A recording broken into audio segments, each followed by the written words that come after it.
और लेकर आई हूँ आपके लिए इस कहानी का अगला एपिसोड। रामू भैया के शब्द लावण्या के कानों में गूंजने लगे। फिर उसने अगला सवाल किया, कार्तिक कब से ऊपर है और ऊपर क्या कर रहा है? रामू ने बेफिक्र होकर जवाब दिया, वो तो नंदिनी दीदी और समीर भैया को नाश्ता करवा रहे हैं। लावण्या ये सुनते ही गुस्से से लाल हो गई। उसने सोचा, कार्तिक हमेशा आते ही मुझसे मिलता था और आज वो ऊपर उस नंदिनी को नाश्ता करवाने चला गया और मेरा फोन तक उठाना जरूरी नहीं समझ रहा है। कल की आई हुई वो लड़की उसके लिए इतनी जरूरी हो गई है कि वो मुझे इग्नोर कर रहा है। इस नंदिनी को तो मैं छोड़ूंगी नहीं।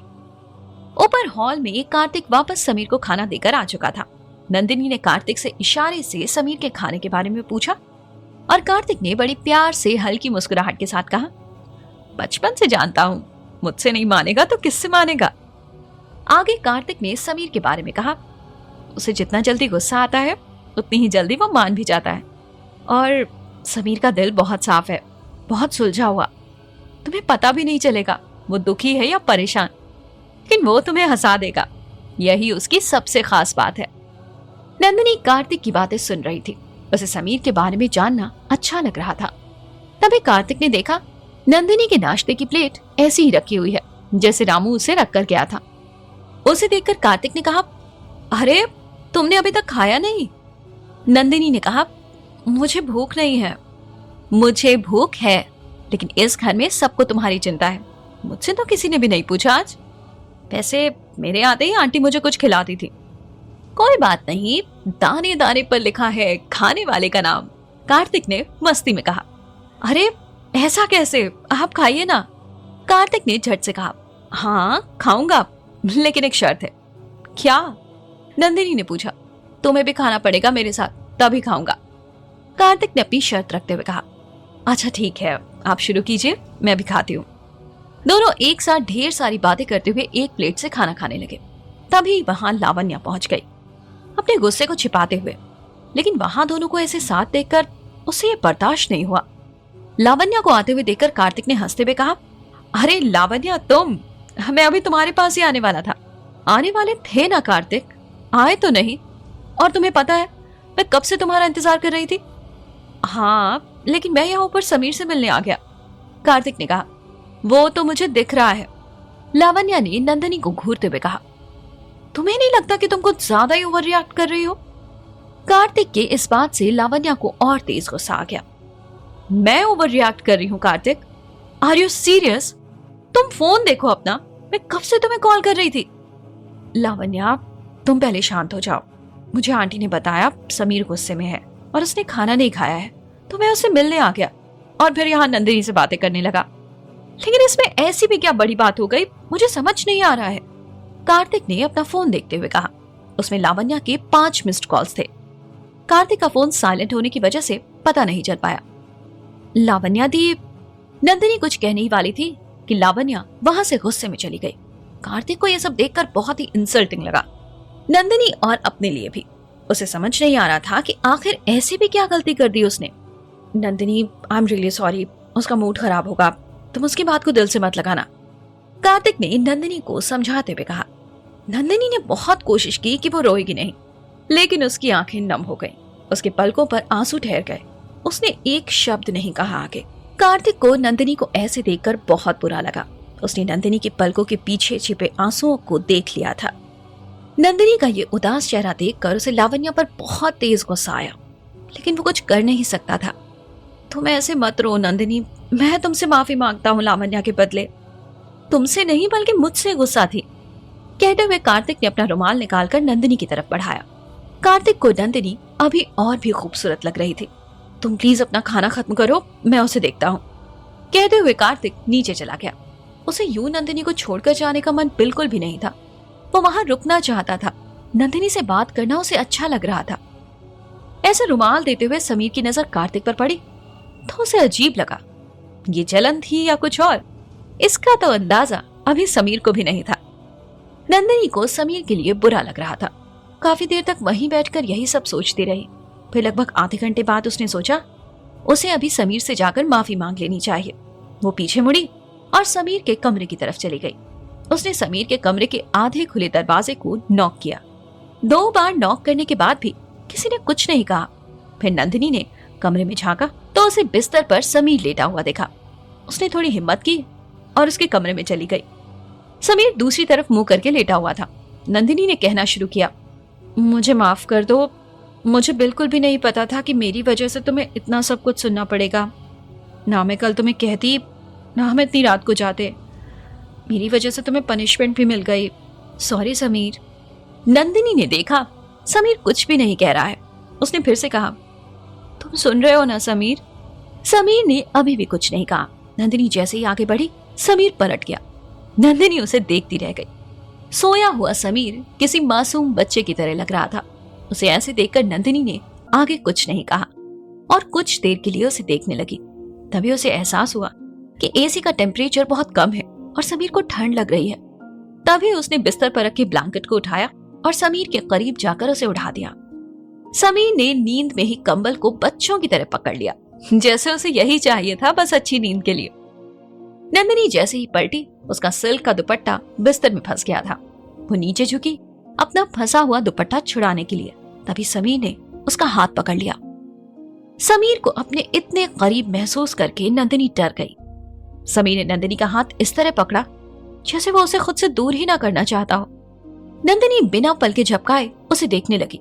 उसे लगा समीर जाग रहा है, लेकिन वो अभी भी नींद में था। नंदिनी की आंखों के आगे वो सारे पल आने लगे जब समीर उसके करीब था। उसने अपने गाल पर आ रही जुल्फों को कान के पीछे किया और तभी उसे ख्याल आया कि समीर ने रात में उसे इयररिंग वापस किया था, जिसे वो पहनना भूल गई थी। उसने धीरे से समीर के हाथ को अपने हाथ से हटाया और उसे सोते हुए देखकर जाने लगी। वो जैसे ही कमरे से बाहर निकली, अवनी उसे हॉल में ही ढूंढ रही थी। नंदिनी, नंदिनी। अवनी ने 2 बार आवाज लगाई। तभी नंदिनी थोड़ा डरते हुए समीर के कमरे से बाहर निकली। अरे मैं कब से तुमको ढूंढ रही थी, कहाँ चली गई थी तुम? अवनी ने नंदिनी को देखते ही सवाल किया। वो मैं तो यहीं थी, कब से तुम ही फोन पर बिजी थी। नंदिनी ने अपनी सफाई पेश की। अवनी कार्तिक और लावण्या की बात से अनजान थी। उससे लावण्या के इस बिहेवियर का अगर जरा भी एहसास होता तो वो नंदिनी को यहाँ कभी नहीं लाती। वो तो नंदिनी को खुश देखना चाहती थी, इसीलिए वो उसे यहाँ अपने साथ छुट्टियों के लिए ले आई थी। अच्छा छोड़ो, तुम ये बताओ, मैंने कुछ दोस्तों के साथ प्लान बनाया है बाहर चलने का, तुम चलोगी ना मेरे साथ? अवनी ने नंदिनी से पूछा। नहीं, मेरा बिल्कुल भी मन नहीं है, तुम चली जाओ प्लीज, मैं कुछ पढ़ लेती हूँ आज। नंदिनी ने मना करते हुए कहा। तुम्हारे बिना तो बिल्कुल भी नहीं जाना मुझे, और मैंने सबसे कह दिया है कि तुम भी साथ आ रही हो। अवनी ने नंदिनी से जिद करते हुए कहा। लेकिन मेरा बिल्कुल मन नहीं है, मासूमियत से नंदिनी ने कहा। लेकिन वेकिन कुछ नहीं, तुम चल रही हो बस, अवनी ने और जोर देते हुए कहा। नंदिनी ने बड़े ही बेमन से हाँ में सिर तो हिला दिया, लेकिन लावण्या की बातें उसके कानों में गूंज रही थी और समीर का मासूम सा चेहरा भी। वहीं दूसरी तरफ कार्तिक लावण्या से बात कर रहा था। लावण्या, क्या बात है, पिछले कुछ दिनों से तुम्हारा मूड क्यों ऑफ है? कार्तिक ने सवाल किया। नहीं, ऐसी कोई बात नहीं है, उसने गुस्से में जवाब दिया। तो फिर जो तुम ऊपर करके आई हो वो क्या था? कार्तिक, तुम्हें नहीं लगता कि तुम कुछ दिनों से बदल गए हो? लावण्या ने उल्टा सवाल किया। मैं बदल गया हूँ? क्या मतलब है इस बात का? मतलब वही है जो मैंने कहा है। लावण्या, तुम्हारे मन में आखिर चल क्या रहा है, बताओ मुझे। यही तो मैं तुमसे पूछना चाहती हूँ कार्तिक, तुम्हारे मन में क्या चल रहा है? बहुत कोशिश के बाद भी लावण्या खुद को ये बोलने से नहीं रोक पाई। ये अलग बात थी कि कार्तिक उसकी बातों को सच में नहीं समझ रहा था। कार्तिक ने लावण्या को कभी उस नजर से देखा ही नहीं। वो तो सिर्फ और सिर्फ उसे अपना अच्छा दोस्त मानता था। वो साथ बड़े हुए, साथ पढ़े, और अब दोनों ने एक साथ अपना प्रोफेशन चुना और अब अलग अलग मीडिया हाउसेस में काम कर रहे हैं। पापा की अच्छी और संस्कारी बेटी यानी लावण्या हमेशा अपनी मर्यादाओं का ख्याल रखती थी, लेकिन इसी वजह से वो कभी खुलकर जी नहीं पाई। प्यार किया लेकिन कभी इजहार नहीं कर पाई। कार्तिक के साथ रही लेकिन कभी उसके साथ रह नहीं पाई। कार्तिक भी उसका बहुत ख्याल रखता था। एक दोस्त होने के नाते उसने कभी भी उसका साथ नहीं छोड़ा और अपने व्यवहार के कारण कश्यप परिवार का भी हिस्सा बना रहा। बचपन में कार्तिक का परिवार और लावण्या का परिवार पड़ोसी थे, तभी से उनकी दोस्ती थी। कार्तिक के फादर की डेथ के बाद वो लोग दिल्ली के मॉडल टाउन में शिफ्ट हो गए थे, लेकिन कार्तिक के लिए उस घर का दरवाजा कभी बंद नहीं हुआ। समीर और अवनी को भी वो हमेशा अपने भाई बहन की तरह ही ट्रीट करता था। कार्तिक को लावण्या की बातें समझ नहीं आ रही थी। उसे बस इतना जरूर समझ आ रहा था कि कोई तो चीज जरूर है जिसकी वजह से लावण्या परेशान है। उसने लावण्या को सबसे पहले बिस्तर पर बिठाया और कहा, तुम पहले आराम से बैठो। कहते हुए कार्तिक पानी का ग्लास लेने के लिए उठा और लावण्या को पानी देते हुए कहा, पहले बताओ बात क्या है, क्यों परेशान हो? उसने शांति से पूछा।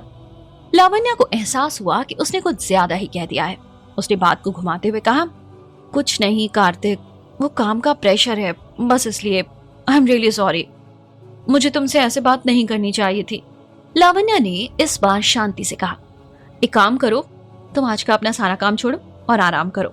मैं तो कहता हूँ कुछ दिन की छुट्टी ले लो, हम कहीं चलते हैं, मैंने सोचा है।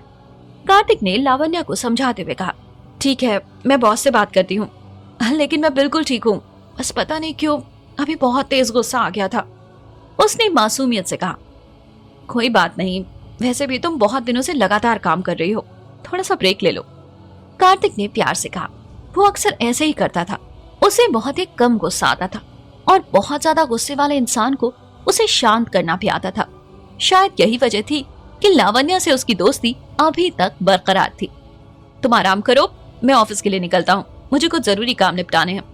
अगर तुम्हें जरा भी मन ना लगे तो मुझे कॉल कर लेना और गुस्सा कम करना। कार्तिक कहते हुए निकल गया। लावण्या से बात करने के बाद अब उसके दिमाग में सिर्फ नंदिनी का वो रोता हुआ चेहरा घूम रहा था और उसका बार बार मन कर रहा था कि काश वो एक बार ऊपर जाकर नंदिनी को देख पाता, लेकिन अफसोस वो ऐसा बिल्कुल नहीं कर सकता था। उसने अपने कदम रोके और लिविंग एरिया से निकलते हुए बाहर की ओर जाने लगा। तभी राधिका ने उसे पीछे से टोकते हुए कहा, अरे कार्तिक, तुम कहाँ जा रहे हो? लावण्या को भी जाना था ना, वो नहीं जाएगी तुम्हारे साथ? कार्तिक को अच्छा मौका मिल गया था वहां कुछ देर और रुकने का। उसने जवाब दिया, आंटी, उसकी तबीयत ठीक नहीं है, मैंने उससे कहा है आराम करे और कुछ दिन की छुट्टी ले ले। लेकिन वो सुबह तो ठीक थी, राधिका ने चौंकते हुए कहा। हाँ, लेकिन आप तो जानते हैं ना कि वो कितनी शॉर्ट टेम्पर्ड है। हमें अचानक से उसे गुस्सा आ गया और उसने नंदिनी पर चिल्ला दिया। हम सब उसकी आदत जानते हैं, लेकिन वो तो नहीं जानती है। कार्तिक जानता था कि राधिका उसकी बात समझेगी, इसलिए उसने बता दिया। नंदिनी पर चिल्ला दिया? लेकिन क्यों? राधिका ने परेशान होते हुए पूछा। ऐसी कोई खास वजह नहीं है आंटी, बस उसे काम का बहुत प्रेशर है, आप दोनों का ख्याल रखिएगा, मैंने उसे समझा दिया है, कार्तिक ने कहा। पिछले कुछ मिनट में कार्तिक की नजर 3 से 4 बार ऊपर की तरफ जा चुकी थी। शायद उसकी नजर नंदिनी को ढूंढ रही थी, लेकिन अफसोस वो उसे देख नहीं पाया। ठीक है कार्तिक, मैं ध्यान रखूंगी, राधिका ने तसल्ली दी और कार्तिक वहां से चला गया। वहीं दूसरी तरफ नंदिनी तैयार हो रही थी। उसने अपना वो इयररिंग पहनने के लिए निकाला और तभी उस पर उसे खून के निशान दिखे। उसे ये समझने में देर नहीं लगी कि ये खून का निशान कैसा है। तो दोस्तों, आज के इस एपिसोड की कहानी बस यहीं तक। कहानी के अगले एपिसोड के साथ जल्द हाजिर होती हूँ।